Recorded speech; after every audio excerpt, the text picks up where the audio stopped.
nataka nikuonyeshe kitu kitakacho kushangaza sana kwenye mfumo wa NIDA. Watu ambao wanafanya application ya NIDA online, inawezekana unafanya application ya NIDA online lakini ulikuwa bado hujajua vitu vifuatavyo ambavyo ni muhimu sana. Ukiangalia hapo kuna vitu vingi sana, huduma mbalimbali ambazo zinatolewa kwenye mfumo wa NIDA. Kwa mfano, usajili wa raia wa Tanzania online. Zipo njia mbili za kuweza kutumia zipo njia mbili za kuweza kutumiwa na mwombaji. Unaweza kusajili mtandaoni au kusajili kawaida, lakini pia unaweza kusajili kama mgeni, usajili wa mgeni mkazi.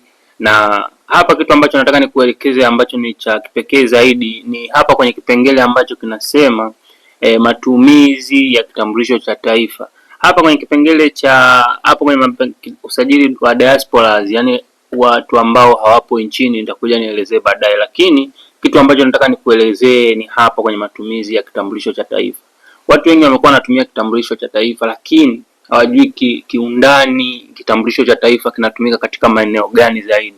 Sasa ukishafungua hapo, ukigusa hapo, hiki kitakuonyesha umuhimu wa kitambulisho cha taifa, na hapa unaweza ukajikuta sasa umeelewa kwamba kitambulisho cha taifa ulikuwa unakitumia kivivu vivu. Hapa unaweza ukaona kuna matumizi 24 ambayo pengine wewe haujatumia hata matumizi 5 ya kitambulisho chako cha taifa. Watu wengi wamekuwa wanaishia kwenye tumizi la kwanza ambalo ni kusajili line za simu, wengine kuomba kusajili labda TIN number, wengine kusajili makampuni, lakini zipo huduma nyingi sana ambazo zinatolewa ukiwa na kitambulisho cha taifa.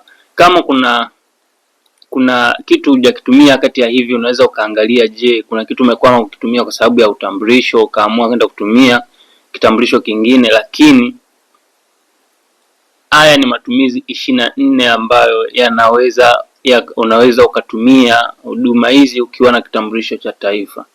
Kama video hii umeipenda, tafadhali subscribe, like, comment na kushare, lakini kama utakuwa na swali liache kwenye comment na mimi nitapita kukujibu.